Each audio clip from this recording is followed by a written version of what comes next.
area 3. Content area 3 is the second biggest content area. So remember, content area 4 is the biggest, and then 3, and then 2. Now on this exam, we're assuming it's just going to be content area 2, 3, 4, 5, 6. And so just keep that in mind as you're preparing. This is for the 2020 quarantine exam. So the content area 3 is really where we pick up with Christianity. It's where we're leaving behind the classical. And so with content area 2, remember we talked about the ancient Near East and the ancient Mediterranean. So that was all of Sanban, and then Egypt, Etruscans, Greeks, Romans, right? So now we're still in Rome here getting started, but we're looking at a Rome that is changed quite a bit, right? It's spread really, really far, and there's been a lot of change. And part of that change is the Edict of Milan in 313, which legalized Christianity or allowed Christianity to happen. This is going to be the era of medieval art. And so that'll be something we talk about. We'll look at predominantly Judaism, Christianity, and Islam in content area 3. When we're thinking about medieval, we started off with late antiquity, also sometimes called early Christian, whether or not you're looking at secular or sacred work. We talked about medieval being this umbrella, right? These terms, these time periods fall under it. So late antiquity, early Christian, and then Byzantine. Islam, it's its own kind of thing, which we'll talk about. Migratory, we'll talk about that as well. It's kind of an early medieval, Romanesque, Gothic. And so probably the clearest cut ones are going to be Byzantine, Romanesque, and Gothic. Will probably be the ones you hopefully remember and seem similar or seem familiar. Remember that medieval art is very diverse depending on what culture, what religion, what location, what function. We're going to see a lot of variety there. Calligraphy is going to be very embraced, especially in the bookmaking. Very influenced by Roman art. And then remember, Romans were influenced by the Etruscans, and the Greeks were influenced by the Etruscans. So everything kind of streams back. A lot of what we see in medieval art is going to really either be religious or power and authority, something for the elite. All right, so the Catacombs of Priscilla was our first work from content area 3. And for this, catacombs, remember, are underground kind of meandering passageways for burial. These were not places where Christians worshiped. These were just for burial. They would have meals of remembrance here. They would have maybe a special ritual at Easter, but it's not church, okay? These were dug into that soft tufa, volcanic rock that is under Rome. They were covered in fresco, true fresco. And remember, these were painted by torchlight. They didn't have electricity. They didn't have, the best resources because Christianity is still very, very new at this point. So 200 to 400, remember, it's not legal until 300, actually 313. So this is going to be just kind of funeral space, as I mentioned, very meandering, divided up by family. The iconography we saw here mostly had to do with prefigurations for Jesus, so things that are going to make you think of Jesus without being Jesus.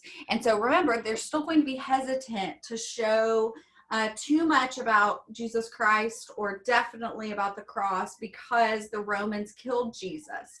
And so these people are Roman, right? They are Roman. So they're still kind of dealing with that issue. You see a lot of rudimentary designs here. They're not highly advanced. Again, especially coming out of the classical, you'd expect to see maybe a little bit more realism or ideal forms, but This is Christian artists who are not going to be, you know, the best trained, the most well-known artist. The Good Shepherd we talked about because it is a prefiguration for Christ. It talks about how Jesus takes care of his sheep being his followers. And so by depicting the Good Shepherd, you can make the audience think about Jesus without it being Jesus. Okay. Orant, remember an orant figure is standing with their arms raised like this in prayer, like making a W, an orant figure. So there's an orant figure. All right, so we started looking at church layouts. And so the first type of churches are going to be basilica plan. And remember, they did basilica because basilica is that rectangular shape that is very simple, very basic. And the architects and the builders already know how to do those. And so it just makes sense that your earliest Christian structures are going to be basilica. They're repurposed buildings, or it's a repurposed design of a building. And then once we get a little bit further into Byzantine, we'll see more of the central plan. Central plan churches hold less people typically, but they're a little bit more impressive in terms of height. So Santa Sabina is a basilica church in Rome, one of our earliest Christian churches that is still standing. This was built up on a hill, remember, because it's kind of competing with where the pagan temples were throughout Rome, up on hills. It's plain on the outside, beautiful on the inside, like the ideal Christian was supposed to be. It has that longitudinal axis. The themes, the iconography down the center of the church deal with the Eucharist, the communion, Lord's Supper, the bread and the wine. So this church is about salvation, the fact that Jesus died for the souls of the people. It's got barrel arches, spoila, Corinthian columns of spoila. Remember that the men sat in the middle and the women sat in the aisles. We call this the apse, right? That kind of the end of the church. This is where our first crucifixion might be. We talked about that. All right, so Byzantine. Byzantine is going to be the art of that kind of, I guess, is centralized out of Constantinople. Byzantine art is going to be highly decorative. We see gold backgrounds, we see flat figures, decorative qualities that flatten the figure, mosaics. They're kind of a mix between the decorative opulence of Rome with the Christian message.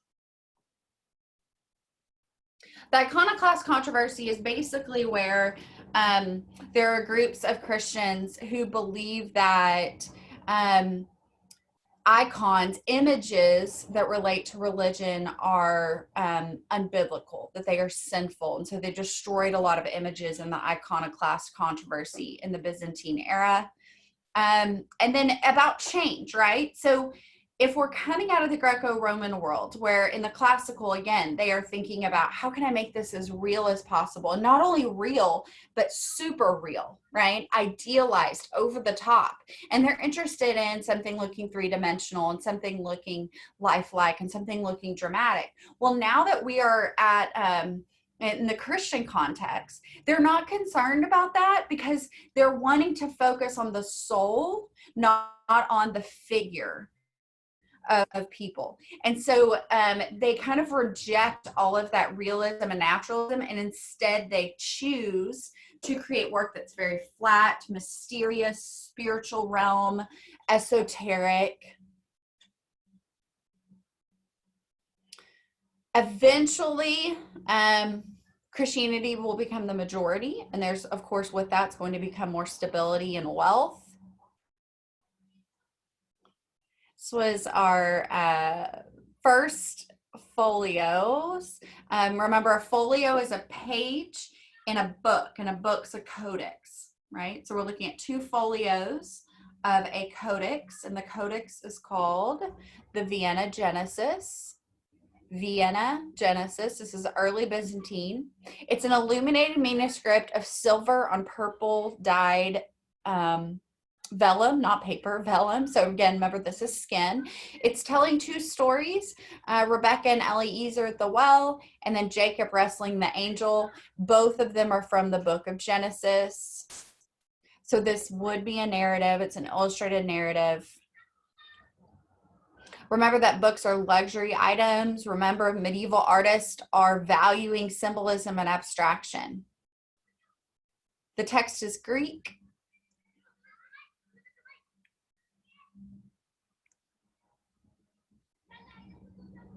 San Vitale, it's early Byzantine as well. This was the church that had the big, you can see in these big buttresses holding up the sides of the building. It had the spoila brick on the outside.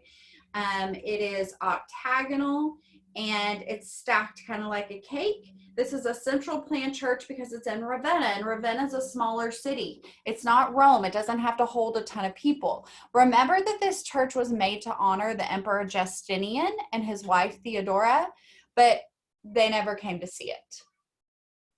We talked about ambulatory. Ambulatory is the walkway here. The exterior is very plain brick, but the interior is full of colored marble. Much of it's butterflied, so it's cut to kind of split and be a mirror image, and mosaics. Marble and mosaics fill the interior. Most of the iconography glorifies Jesus, of course. Jesus is the Lamb. They tried to develop their own column style.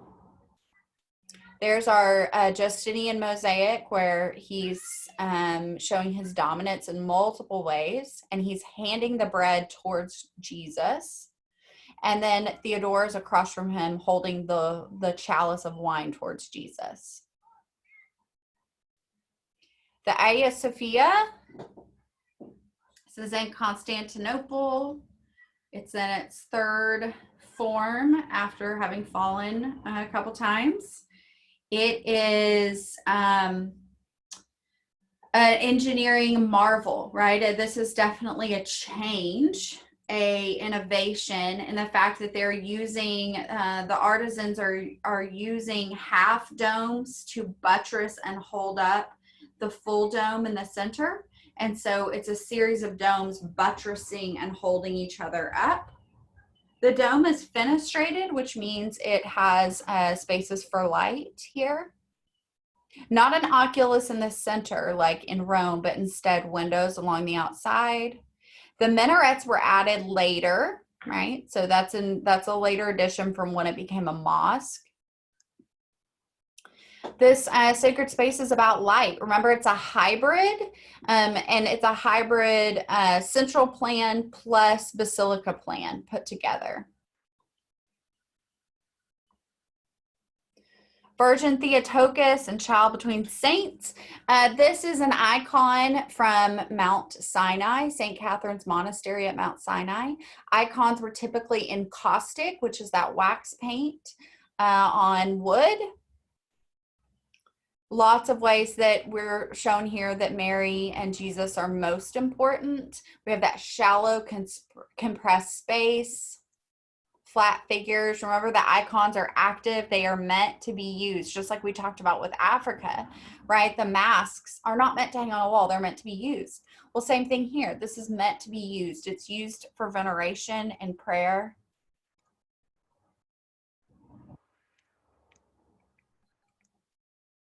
This is our migratory art from that medieval umbrella migratory. So the Merovingian looped fibula. With these, we talked about the importance of the small scale status symbol. And a small scale status symbol here is really showing these objects that they're fibulous. They hold on a cloak, right? They pin together a cloak. So they're decorative objects, but they're also meant to show status, not just functional and to look pretty, but also to show your wealth, right? To show that you can afford such extravagant, something so luxurious. So these were zoomorphic, right? They have an animal style to them. They have the fish and the birds. Made in a pair. We call this technique cloisonne. Cloisonne is the kind of walls here of metal with the enamel inside. Linden's Barn Gospel was our next codex. This was an Iberno-Saxon book made of just the Gospels. So Linden's Fars refers to where it was located. The Gospels are the first 4 books of the New Testament: Matthew, Mark, Luke, John, or what they're called. It is a book made on vellum. The text and the images are colored inks. All of this handmade, this is what we call a carpet page, right? These handmade elaborate books. And their function is kind of to preserve the story of stories from the Bible, and to sit at the front of the in the apse at the front of the altar in a Christian church or monastery. They could be referenced, but they weren't just, daily picked up and used. These are sacred objects that were for the most of the time closed.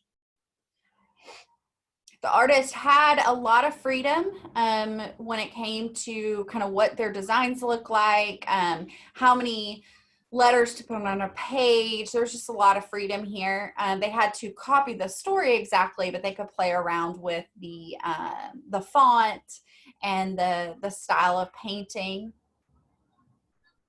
It's very, very similar to the metal work that was done at the same period of time.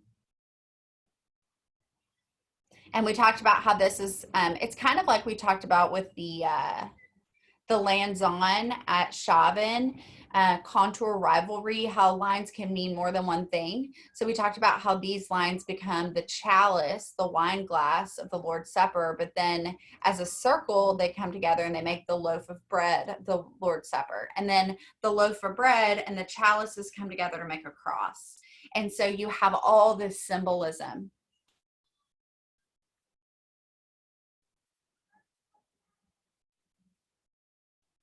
All right, so pilgrimage. The pilgrimages really started in the Romanesque and carried into the Gothic. Saint Foix is our Romanesque pilgrimage church. Remember, Romanesque was austere, right? Austere. It had this heavy stonework, very little negative space, very little decoration on the architecture. It was just a lot of heavy stonework, a lot of symmetry. This is looking at the same structure from the back side. And then there we are looking down the nave. And so we have this really just heavy stonework. We do have some light, but no real glitz, glamour, decorative, luxurious on the architecture. Now on the relics we do, but not on the architecture. The architecture is very formal, very austere, very plain. So we talked about the different parts. So ambulatory is going to be where you walk around and look at the relics. The relics are in these little apse that come off the end. These are called radiating chapels. Okay. And then the nave, again, where the men sit, the aisles where the women sit. The transept is the T part that crosses. And then the west portal, or it's also sometimes called the west work, is that main entrance. And so remember at this site, when you go in, you walk under this tympanum, and it had the scenes here at Saint Foix of the judgment. So it had the heaven and hell scenes. So as you walked into church, you walked in on the hell side, and when you left on the heaven side. Jesus in the center, reminding us that Jesus is judge here. It is in registers. This work kind of highlights that difference between the chaos of hell versus the order of heaven. Jesus looks like Judge Jesus in the Romanesque. Very, very serious. And then there's the relic. The reliquary. It holds the relic. So in this little compartment in her torso is where the relic of faith is. Little flaw. It's a little piece of her skull. Remember, she was martyred. And so these offerings are brought to her. The Bayeux Tapestry. This is from depicting the Battle of Hastings of 1066. Remember, it's a contemporary work. It was made right after the event occurred. It was made of William the Conqueror, the Norman, which kind of becomes the French. William the Conqueror conquering the Anglo-Saxon at the Battle of Hastings.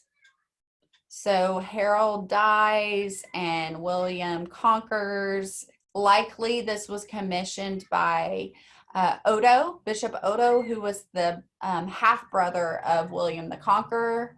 Remember that it was forced, that the Normans forced the Anglo-Saxons to make it. So the French, who kind of become the French, forced the English to make it of their demise. It's a tri-register, and it's got these really kind of what we'd expect to see with the medieval funky kind of body forms, and they're very animated type body forms. The scale is weird. The skeletal structure is weird. It's not really a tapestry. Remember, it's an embroidery, so it's sewing on top of the material. It's not woven in. The text is in Latin. It is illustrated. Lots of horses and some fantastical animals and lots of people. Looks like they're wearing polka dots, but that's supposed to be chainmail. So you could compare that to the column of Trajan with the idea of this long and narrative relief. And then we moved into Gothic. So if Romanesque is austere, Gothic is muddled, right? And I think the example I used was like mixing like iced tea and hot chocolate or something, right? So two good things, you don't mix them together. That's just gross. So I'm not saying Gothic's gross. I'm just saying it's a lot of things coming together that can be overwhelming and can seem like just too much. So Gothic was about height and light, getting as tall of structures as you can get with as much natural light coming in. Now the natural light, the reason the buildings are still so dark is the natural light is coming through stained glass. So stained glass is an innovation, a change of Gothic. So here at Chartres, you have this grand building with a copper roof, really heavy stonework, but that stonework is pierced by all of these windows. So you have these really tall flying buttresses that are holding up the structure. Remember that this church burned down and the town was devastated, but then because they thought that they lost the tunic of Mary that's here as their relic. And then they remembered, wait a second, we'd really just put it in the basement. There it is. And then they realized that Mary just wanted them to build her a new church, right? And so they built her this new church. So the front part right here, the two towers, the westward, this is part of the old structure, and then all the rest of this burned. So when they rebuilt it, they incorporated those two previous towers.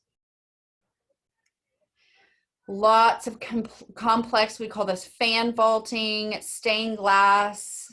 The round is called rose windows. The most famous window here, Notre Dame de la Belle Verrière, is Our Lady of the Beautiful Window. There she is in the middle. Remember that stained glass transforms. It transforms regular outside light to lux nova, new light.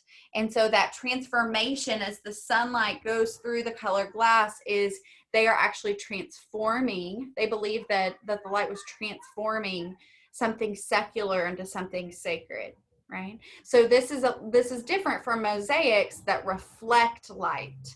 This actually is transforming the light as it goes through. Innovation of the flying buttresses.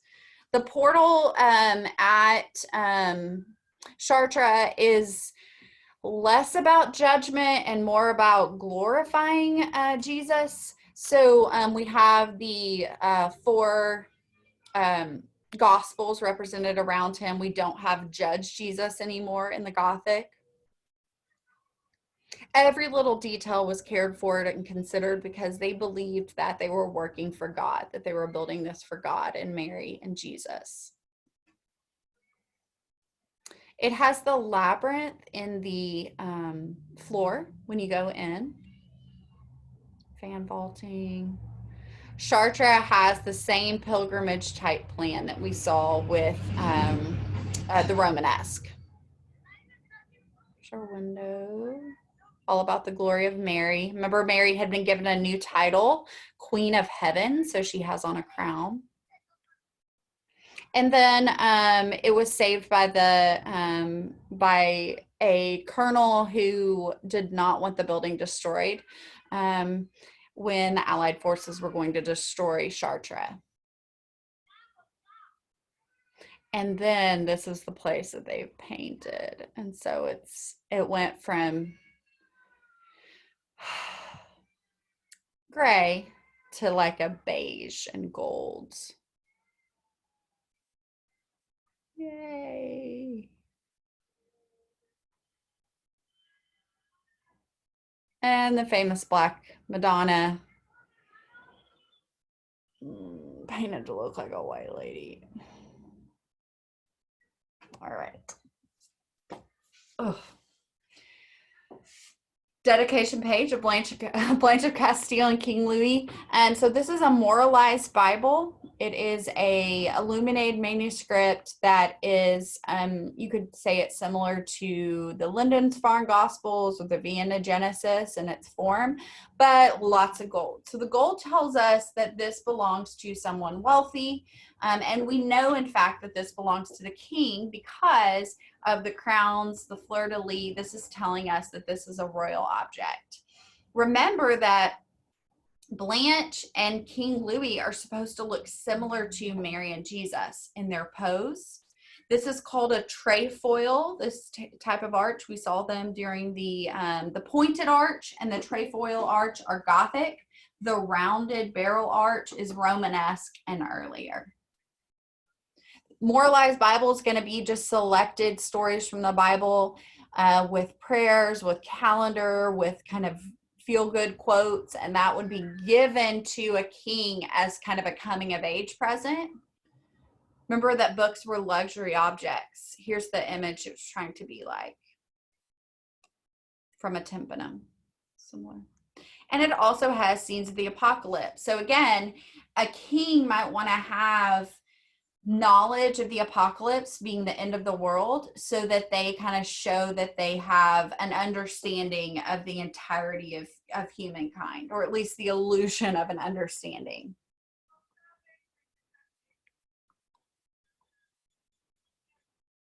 And an object like this also helps to solidify his rule as a king, like to remind him of his rule. Rajin Pietà, I know a lot of you guys wrote about this recently and talked about it. This is a German object. It's a sculpture carved out of wood, painted, and it was made to sit at the front of the altar of a church, I believe an abbey church. And its function was to remind you that Christ had suffered as well. So this was a time period, context-wise, there's a lot of famine and plague and war and mistreatment. And so you were supposed to find solace in this. You looked at it and you remembered, oh my gosh, you know, Christ suffered as well. Things are just hard sometimes. So maybe this resonates with you right now as we're in quarantine, right? Things are just hard sometimes. But it's reminding you that look at how Jesus suffered. So it is grotesque. It is disfigured because it's trying to elicit a strong response from the audience. Okay. And now we're leaving behind our traditional medieval and we're jumping into what's called Proto-Renaissance. Proto-Renaissance means it's almost the Renaissance. Let's get ready. Okay. Giotto would be a great one for them to have on the AP exam because he is the father of Western painting, right? He's the one who really brought back the realism from the classical and made it merge with Christianity. So he created for us the Arena Chapel, not for us. He created for the Scrivani family, the Arena Chapel or Scrivani Chapel. Remember that this whole thing was made as an act of, as a good work, as an act of salvation, because Scrivani was a banker. He had participated in that sin of usury, charging interest, and his father was a banker. And so they had this made, it attached right to the side of their home, and they had it made as a good work in the Catholic Church to kind of buy a spot in heaven. So in the Proto-Renaissance, again, there's this building nostalgia for the classical. You start to have patrons with more money because now Christianity is the norm. And artists, especially in Italy, are going, what were we thinking with that medieval art? That was weird. Let's get some realism back in here. So just like our pendulum swing, like we talked about, everything kind of shifts from one to the next, and we're going to go back and forth. Pretty simple exterior. You can tell it's influenced by the Gothic, and then the interior floor to ceiling is covered in true fresco, buon fresco. Theme of salvation, the emphasis is on the Virgin Mary and her life, and it's dedicated to the Annunciation. Remember that Annunciation is the announcement to where when the angel Gabriel appeared to Mary and said, "You're pregnant." Right. Great videos on this. This would be a great piece to know because it has not been on the exam before. We talked about some innovations with Giotto, the fact that he's trying to show people in a natural environment, a landscape. He's showing people from the back, which gives us a sense of depth. He's showing people fully modeled. Now, is their proportion still off? Heck yes. Look at Jesus's body. Way too long at the top. Legs are too short, right? But he's at least able to establish realistic looking drapery, figures that seem to have mass to take up space. Now his figures are giant, right? Their bodies are really big, their heads are too small, but at least they feel 3D, okay? All of this marble work on the side, remember all of this is painted on. That's all what we call trompe l'oeil, fools the eye. He's bringing realism and emotion back to these stories. And so it's supposed to make the audience of this context, this time period, the audience feel like these stories are real.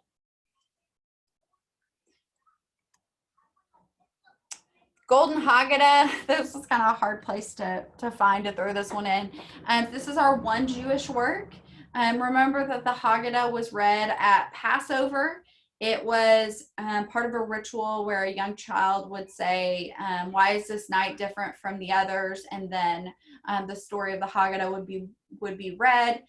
This had the scenes of liberation. So this is the Israelites leaving Egypt and then preparing for Passover. So the plagues, liberation, Passover are the things being depicted. This is a Spanish Jewish Gothic object. Illustrated book, illustrated manuscript on vellum. Gothic figures always have this kind of swoop to their body, this sway. They're always very long and elegant.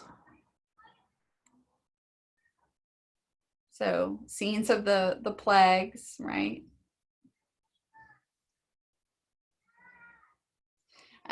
So this is around the same time period as our Moralized Bible. So you see some similarities in the characters. Plague is hitting a little too close to home these days. All right, let's see how we're doing on time. We'll stop there and I'll pick up with Islam in the next video.